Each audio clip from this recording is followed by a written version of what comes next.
Són les portes que obren l'entrada a l'edifici de l'Espai Sant Armengol, un viatge a la història de la Seu d'Urgell des dels seus inicis, amb quadres com aquest d'Hèrcules l'egipcià.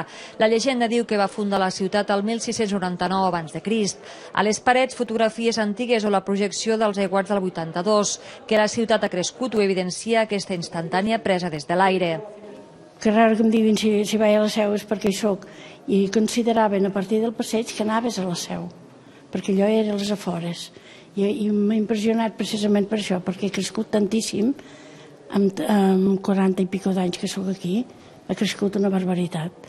La història de la Seu d'Urgell no s'entén però sense fer referència a la ramaderia. Una gran bola de formatge oberta al món segueix el periple per l'interior del museu. A cabra. Sí. És com si fos de veritat. El recorregut acaba amb un espai dedicat al bisbe Sant Armengol, que compleix el mil·lenari, i un homenatge molt especial, la vida del bisbe portada a la gran pantalla pels veïns de l'Alt Urgell.